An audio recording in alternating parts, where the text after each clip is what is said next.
Banyak hal terjadi dalam hidup kita, baik keseharian kita, tetapi saudara, terkadang kita tidak bisa melupakan apa yang pernah terjadi di dalam hidup kita.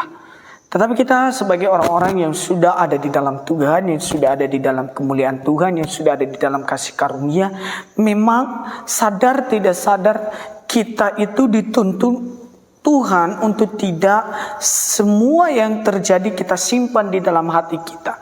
Supaya apa? Supaya hanya Tuhan yang tersimpan di dalam hati kita, dan bukan perkataan orang yang menganggap kita rendah, yang tidak menghargai kita, dan yang mungkin meremehkan kita sebagai orang yang percaya. Tetapi kita perlu menyadari bahwa melupakan itu adalah tindakan yang harus kita mulai dari diri kita sendiri. Bukan berarti peristiwa yang kita lupakan itu belum pernah terjadi.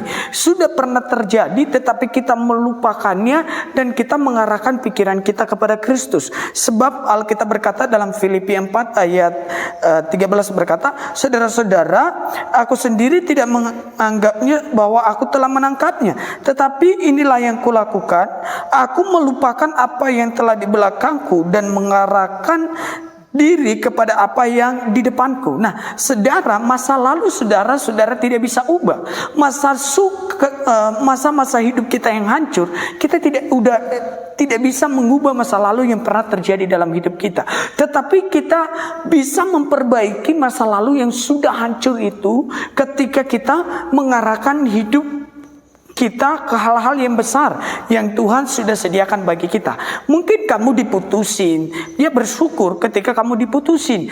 Percayai bahwa Tuhan menyediakan yang terbaik. Kalau kamu diputuskan, ya katakan terima kasih Tuhan, saya percaya Tuhan melakukan hal ini semua demi kebaikanku. Mungkin kamu juga sedang diselingkuhi, dan berdoalah supaya pasanganmu tidak selingkuh. Tetapi saya juga mau mengingatkan orang-orang yang suka selingkuh, terutama yang sudah punya istri, berhenti. Karena kenapa? Karena kita diciptakan Tuhan satu dari tulang rusuk kita yang dicopot oleh Tuhan, dan itulah pasangan hidup kita. Seburuk apapun pasangan kita, sehancur apapun pasangan kita, secerewet apapun pasangan kita, dia adalah pasangan kita yang disediakan Tuhan bagi kita. Dan saya yakin kita juga sebagai laki-laki mungkin buruk dalam bertindak, mungkin dalam komunikasi kita tidak tercapai sehingga mengakibatkan komunikasi kita putus. Maka dari itu jangan pernah menyesal menikah dengan pasanganmu, tetapi tindakan kita harus berdoa dan menyerahkan kepada Tuhan. Kalau mungkin pasangan hidup kita dipakai Tuhan untuk mendewasakan kita, iman kita, ya bersyukur kepada Tuhan. Begitu juga sebaliknya, jangan suka memberikan pujian kepada istri orang, kepada orang-orang, tetapi kepada istri kita sendiri kita tidak memberikan pujian itu. Nah, untuk kita melupakan memang berat dalam hidup ini. Apalagi kalau sudah disertai dengan janji-janji palsu, disertai dengan hal-hal diiming-imingi segala sesuatu. Ketika kita masih bersama dia, diiming-imingi seakan-akan sudah diberikan sesuatu, pada akhirnya dia selingkuh, dia mendua. Tetapi lupakanlah semuanya itu, arahkan pandanganmu kepada masa depan. Karena masa depan itu jauh lebih penting dibandingkan dengan masa lalumu. Karena masa depanmu itu jauh lebih berharga dibandingkan dengan masa lalumu. Orang yang terikat dengan masa lalunya, dia tidak akan pernah melihat kebaikan-kebaikan yang sudah dinyatakan di dalam dirinya. Dia memfokuskan diri dengan apa yang dia alami, dia memfokuskan diri dengan apa yang dia rasakan. Sedangkan Alkitab berkata supaya kita terbebas daripada sakit hati, terbebas dari segala hal-hal yang menyakiti kita, melupakannya, dan kita mengarahkan pikiran kita ke masa depan.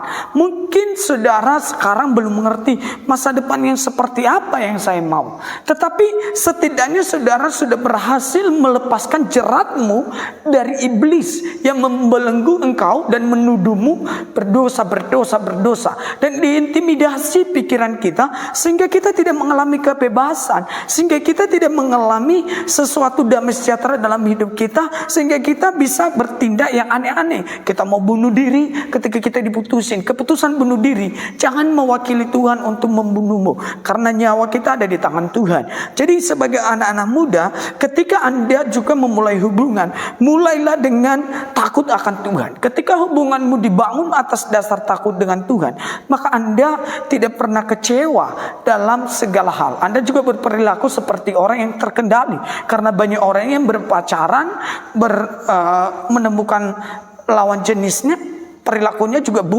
perilakunya berubah, bisa-bisa melawan orang tua. Nah, hal yang mungkin menyakitkan dalam hidup kita ketika kita disakiti oleh orang yang terdekat kita.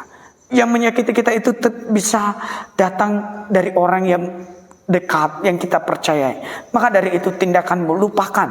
Ketika kamu melupakan, arahkan pikiranmu ke masa depan. Itu jauh lebih penting dan itu jauh lebih indah. Itu jauh lebih berharga. Dan kita berpikir benar, bertindak benar, sehingga ketika kita mengalami malapetaka sekalipun kita diputusin, kita jangan terlalu merasa kehilangan. Yang Anda kehilangan adalah ketika Anda kehilangan komunikasi dengan Tuhan, ketika Anda kehilangan hubungan pribadimu dengan Tuhan, ketika Anda kehilangan jadwalmu berdoa kepada Tuhan.